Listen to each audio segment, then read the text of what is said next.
Hey guys, how's it going? We are going to do another This Might Hurt video for you. Tarot reading, whatever you want to call it.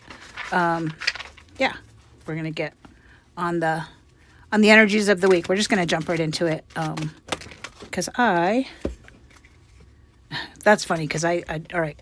I have a date to watch Selena later. Page of Wands. Page of Wands in the reverse. So the Page of Wands in the reverse. Page of Wands in the upright is, it's kind of like that teenager energy. I don't know why I like the pages as teenagers. It's that energy of, I've got the world by the balls and I haven't had enough, disappointments or tragedies or whatever to use the caution. I don't know. I don't know if I'm explaining this right, but that's the energy I feel like from the pages. And then Wands, of course, are about creativity. So it would be like a new project or something, but it came in the reverse. So this is something more like struggling, maybe an immature kind of energy.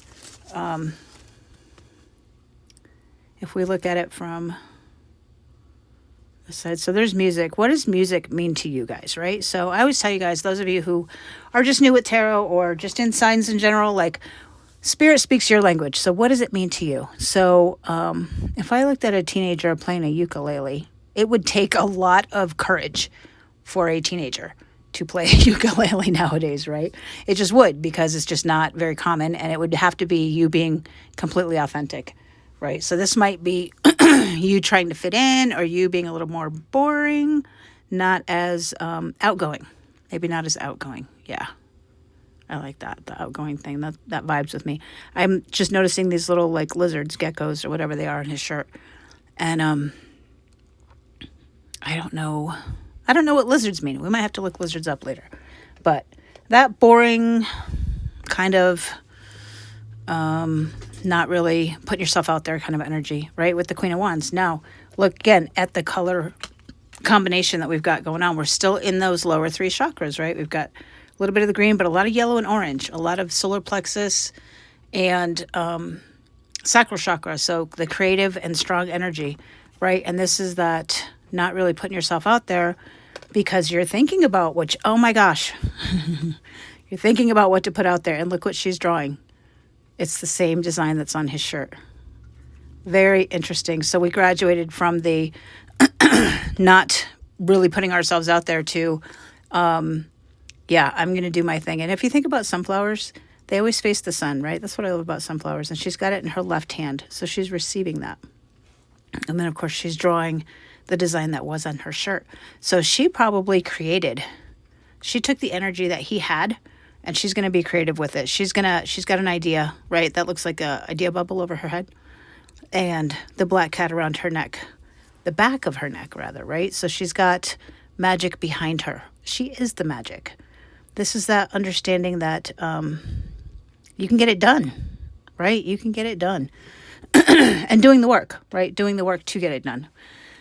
To the Ace of Pentacles. So yesterday we had the Ace of Cups in reverse. Today we have the Ace of Pentacles in reverse. So this is a brand new way of thinking about resources. So I never call Pentacles money, but a lot of people do. And maybe this, because it's in the reverse, maybe it does mean money, because I just don't see it that way. But I see it as time and energy, because I think time and energy are worth more than money when it comes to our resources, because I can always spend time to make more money, but I can't spend money to make more time. So which do you think is more valuable, right? But this is, again, looking at that in a way that's maybe we're going to repeat some cycles with our energy, right? It's very possible. Maybe you're just stressing about money. Maybe it's being a little greedy with your energy. Maybe not wanting to see how the hand is pointing towards us instead of giving it away. It's like we're holding it close. Almost a little bit like the Four of Pentacles. But just not wanting to have that new start, that new way of thinking about money. Interesting. Let's see where else this is going.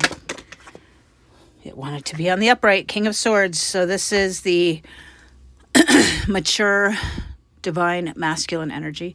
Birds to me are always messages. Again, with the bubble over his head, right? And the sword is pointing up. Now, there's a tarot reader, Scorched Earth Tarot, that I belong to her community, and we do like a tarot class. And she had made a comment about the swords pointing up and what that meant. And for the life of me, I can't remember, but there's some significance to it pointing up. I want to say, and I could be wrong, that it means that we are receiving from above instead of from below. But I could be wrong. Either way, King of Swords, divine masculine energy. Swords are all about our thoughts and our words and the inner monologue and the words that we tell ourselves. So this is like strategic thought, right? Like he's got a strategy going on here. There's some sort of strategy and intention, maybe? Intention. It looks like he's receiving the messages, right? Because it's on his left hand. And then he's going to use that information with which to make his decision. It almost looks like a gavel, right? Like it could be a judge. But some sort of strategy that he's creating. I'm not sure I understand the significance of the wheelchair, other than a lot of times, maybe it's walking your talk. Is he not walking his talk? Maybe he's getting ready to. It looks like he's getting ready to step off of the wheelchair, but something about walking your talk, right? When you guys look at your values and stuff like that and the things that you want to expect from other people, do you hold yourself to those same standards? I wonder. Something to think about. Let's get some advice about that. Let's get some advice about all this. Our idea, our keeping our energy close to the chest and having some sort of plan or leadership or intention or strategy. I like the strategy word on that one. Strategy that he's using. Anyway, yeah. Let's get some advice. Advice is the sun. Happiest card in the deck. I love it. The sun is literally material happiness, a joyous outcome. This is all the resources coming together and look at the puppy. I love that unconditional love. She's just like that childlike creativity and curiosity and getting us back to who we were before the world told us who we had to be. Be authentic, dude. Be authentic and get back to that childlike quality, that childlike curiosity, that puppy love for yourself, if you will. All right, guys. I don't think it hurt too much. I think we did good today. All right. Take care.